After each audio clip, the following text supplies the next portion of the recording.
On Friday, 21st September 1832, Sir Walter Scott, poet and novelist, lay in his bed in the dining room at Abbotsford, his home near Melrose, overlooking the grounds towards the River Tweed.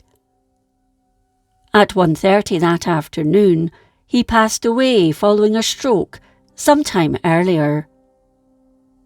His death was not unexpected, but it was one that touched the country. Walter Scott was born on 15th August 1771 in Edinburgh. His father, also Walter, was a writer to the Signet in George Square in the city. He died of a stroke in 1799, and this often played on the mind of Scott. However, young Scott was healthy, although he'd had a bout of polio in 1773, which left him lame.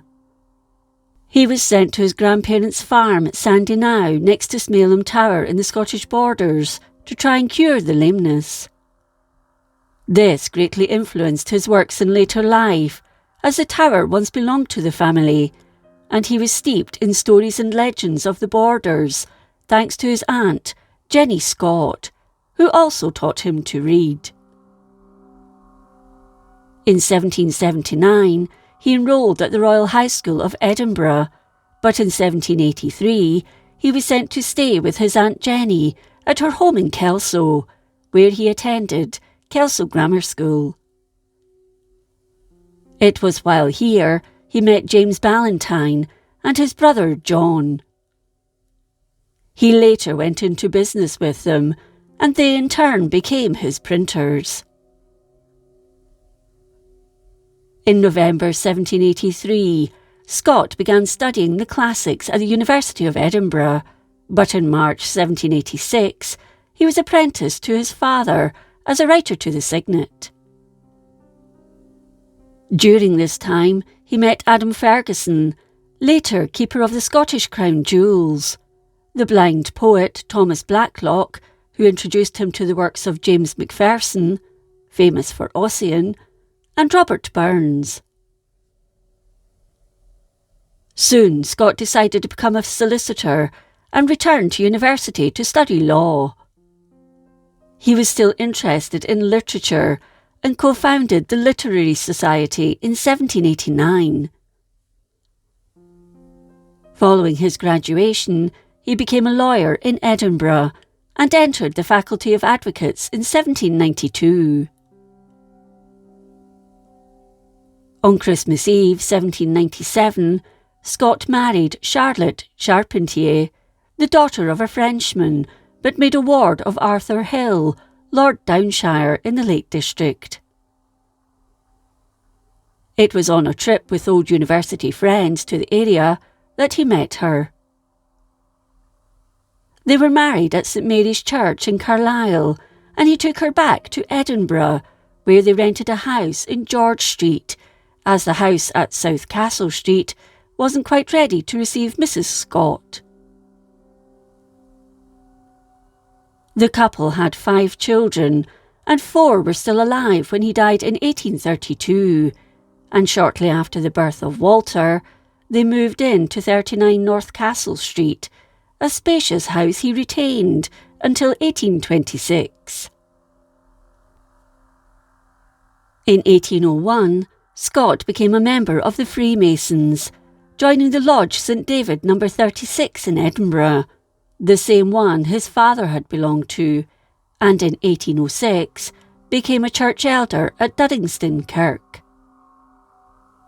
He sat on the General Assembly of the Church of Scotland, representing Selkirk, although he was also interested in Scottish Episcopalian worship, the religion of his wife. After practising for a number of years, he was appointed Sheriff Depute of Selkirk, then went on to the office of the Clerk of Session in 1806, which gave him time to pursue his writing career. His first book was the 2-volume The Minstrelsy of the Scottish Border, published in 1802, with a 3rd volume following later. Along with his friend John Leyden, He had travelled to the borders collecting manuscripts and ballads written about the border raids and stayed at the Clovenfords Hotel in the village of the same name. In 1805, The Lay of the Last Minstrel was published, and its popularity saw him established as one of the country's greatest writers. Soon after, Marmion, Lady of the Lake, and others followed. His poetry became well known all over the country, but it was his novels that skyrocketed him to superstardom. His first novel, Waverley, was published in 1814, followed by Guy Mannering the following year. Numerous novels followed, including Rob Roy in 1818, Ivanhoe in 1819, and Quentin Durward in 1823. His final novel was Castle Dangerous in 1831. In October 1817, by George, the Prince Regent, later George IV, tasked Scott with finding the Scottish crown jewels that had been hidden at the time of the Cromwellian invasion in the mid-1600s, but later used by Charles II. They'd been placed in a strongbox at Edinburgh Castle, and stories had circulated the honours of Scotland had been lost. In fact, they were still in this box, and Scott and a small number of military men opened it in February 1818, the honours still intact. He was made a baronet in April 1820, becoming Sir Walter Scott. Scott was later tasked with planning a visit by George IV, his fat friend, to Edinburgh in 1822. It was a roaring success, with the king wearing tartan, which had been outlawed following the 1745 Jacobite uprising. However, it was not all plain sailing for Scott. In 1825, a banking crisis hit his fortunes. The Ballantine printing business collapsed, with debts of £130,000. Although Scott was offered financial assistance by his admirers, he refused and decided to write himself out of debt. Just a year later, he was hit by another devastating blow. His wife, Charlotte, died. He threw himself into his work, and between 1826 and the time of his death, had produced 6 novels and numerous other pieces of work, including The Life of Napoleon Bonaparte and the 2-volume History of Scotland. Scott was highly respected. He was natural with everyone he came in contact with and seldom lost his temper. No matter who he met, he could drum up conversation easily, and these discussions were described as rich, various, and intelligent. He never came across as haughty or revelled in fame. He was charming and well liked.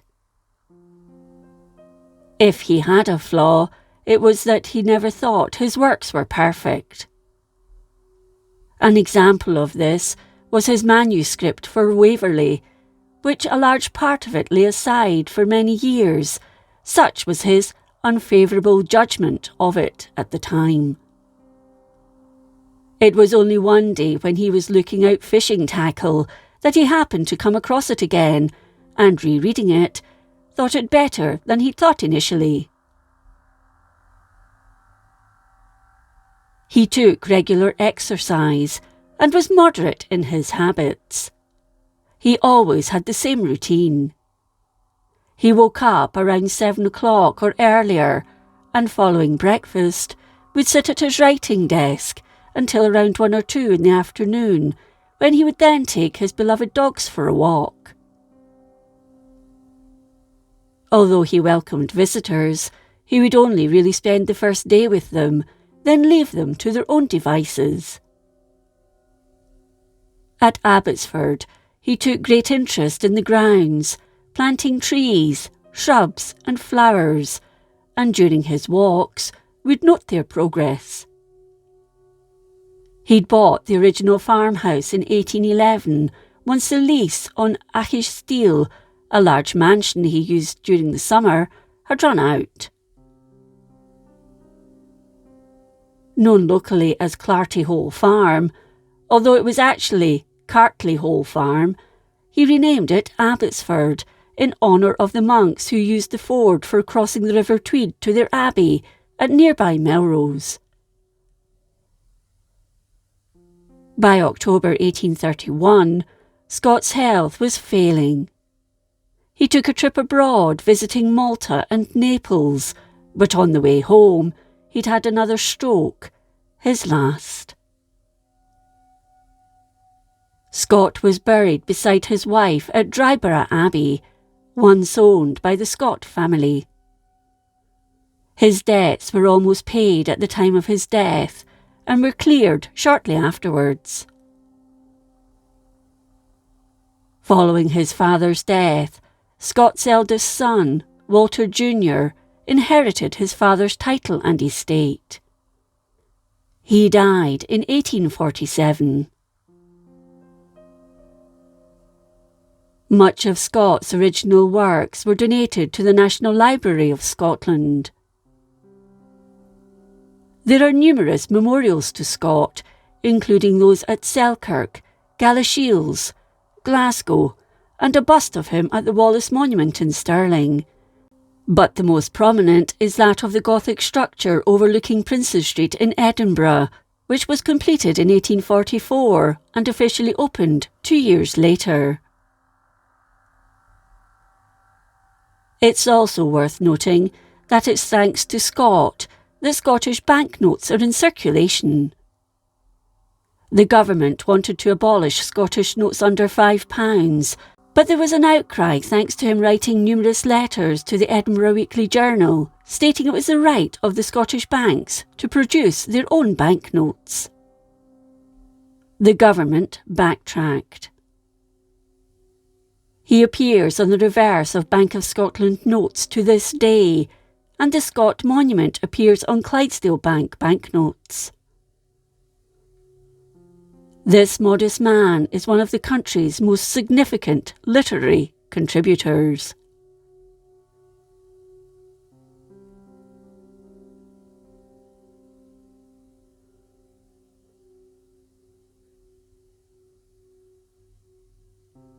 If you enjoyed this episode of Scotland's History, please like, comment and subscribe.